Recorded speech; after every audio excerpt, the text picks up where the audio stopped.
Bonjour à tous et bienvenue dans cette formation consacrée à Blender dans sa version 2.66, donc sa dernière version en date. Dans cette formation, je vais vous montrer comment travailler avec Blender dans des conditions similaires à celles de ZBrush. Alors bien entendu, on ne va pas travailler avec des Z-sphères, mais on va travailler avec un mesh et surtout le modifieur qui a été récemment ajouté, qui est le modifieur Skin. Alors, qu'est-ce que ce modifieur Skin va nous permettre de faire? Eh bien, ce modifier skin va nous permettre de réaliser des esquisses rapides de silhouettes de personnages ou de monstres grâce à de l'ajout de matière, mais vous allez voir de façon très rapide. Avant de commencer, on va actionner le Screencast Keys qui va nous permettre donc de suivre intégralement les commandes que je vais réaliser, mais que je vais aussi énumérer pour un meilleur suivi.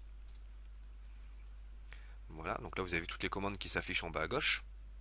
Donc on va utiliser la touche X pour supprimer notre cube et on va faire un Shift A pour ajouter une surface plane qui va être notre mèche de départ à la constitution de notre personnage. On va activer ici le magnétisme pour pouvoir décaler en mode édition notre objet d'une unité Blender. Donc une unité Blender, c'est ici constitué par un carreau. Et le magnétisme va nous permettre de modifier notre objet, regardez, de façon précise. Donc on va passer en mode édition avec la touche tabulation et on va la décaler d'une unité.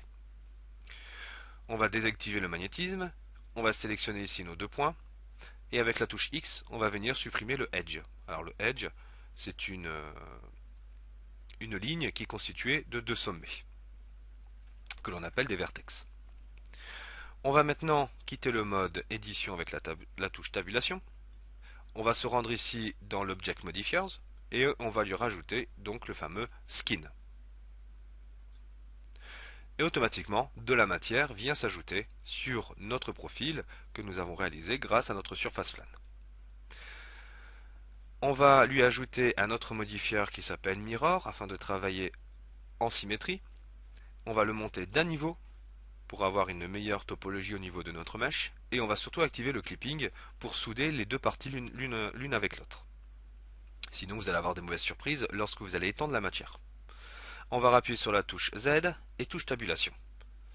Vous pouvez constater ici un cercle pointillé rose qui va tout simplement nous marquer le début, le point d'entrée de la création de notre constitution de matière. Cependant, si je souhaite constituer un bipède, j'aimerais que mon centre se trouve ici sur la colonne vertébrale, la future colonne vertébrale de mon personnage. Pour ce faire, je vais sélectionner mes deux points et grâce à la touche W, je vais venir subdiviser cet ensemble. Je sélectionne mon point en question, donc avec le clic droit de ma souris, et je fais Mark Root. Et automatiquement, mon point d'ancrage, mon point de départ va se constituer ici, un mi-chemin entre les deux parties de mon personnage. Maintenant, je n'ai plus qu'à modifier l'emplacement de mes différents éléments, et donc le mirror va nous permettre de gagner du temps dans la constitution de notre objet. Avec la touche E, je vais étendre de la matière.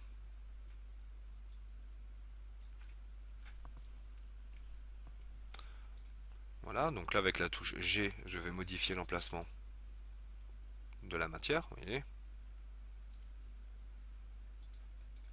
On va faire un petit bout de bras. Voilà, on va constituer le torse.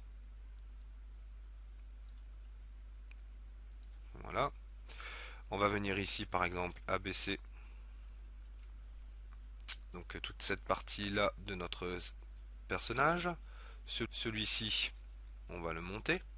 Hop. Vous voyez, pour redresser un peu sa stature. Ah, donc là, je n'ai pas bien sélectionné mes points. Donc voilà, c'est ici. Donc toujours avoir un meilleur contrôle parce que là, du coup, dans cette vue-ci, j'ai constitué un monstre avec deux têtes. Ça peut être un style aussi. Hein. Voilà. On va faire un extrude avec la touche E et avec la touche G, je peux modifier l'emplacement. Voilà. Donc là, j'ai l'esquisse qui a été créée. Bon, cependant, il y a encore du travail à faire. Vous voyez, c'est vraiment du très très rapide. Donc là, ce que je vais faire, c'est que je vais abaisser ici. Voilà les éléments.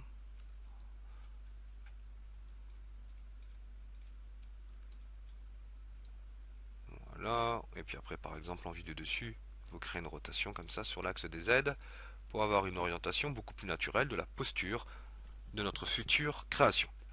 Donc vous avez vu, automatiquement, quand on fait de l'extrusion, on ajoute de la matière, ce qui va nous permettre d'avoir une esquisse rapide d'une silhouette de personnage. Cependant, on peut encore améliorer l'aspect. On va utiliser ce qu'on appelle le Self-Division Surface qui va venir en fait lisser l'ensemble. Maintenant, pour pouvoir donc modifier l'aspect de votre silhouette, vous avez la possibilité encore de subdiviser donc les parties souhaitées, vous voyez, pour affiner notre personnage. Et vous avez aussi la possibilité, grâce à un CTRL A, de modifier certaines proportions. Voilà, vous voyez, de gonfler la proportion de vos silhouettes. Alors attention aussi à pas trop en rajouter, parce que sinon vous allez avoir voilà, des mauvaises surprises dans la topologie, et donc il va falloir retravailler ça. Alors regardez ici, on a des éléments qui disparaissent lorsque l'on bouge nos mèches, parce que là on a une topologie qui n'est pas super. Eh bien vous avez la possibilité de faire mark loose pour certains éléments, et donc il va reconstituer de la matière. Cependant ça ne fonctionne pas tout le temps. Vous voyez là, il faut choisir vraiment le point, choisir le point d'ancrage pour lequel il nous manque de la matière, et on fait mark loose. Si je fais clear loose, vous voyez, de nouveau, il va venir supprimer la matière qu'il a ajoutée. Donc le mark loose va nous permettre d'ajouter très rapidement de la matière à notre personnage. Donc là, on va continuer par le CTRL A. Voilà, là pareil. Voilà, qui va venir représenter ici, mettons la tête de notre bestiole. Ici, je peux faire la même chose, CTRL A, pour venir ici agrandir la partie arrière de notre monstre. Vous voyez, et automatiquement, j'ai la silhouette qui se constitue. Alors bien entendu, je ne peux pas travailler dans ces conditions, c'est-à-dire rajouter constamment du volume avec la touche CTRL A. Il va falloir qu'on utilise ce qu'on appelle le Sculpt Mode.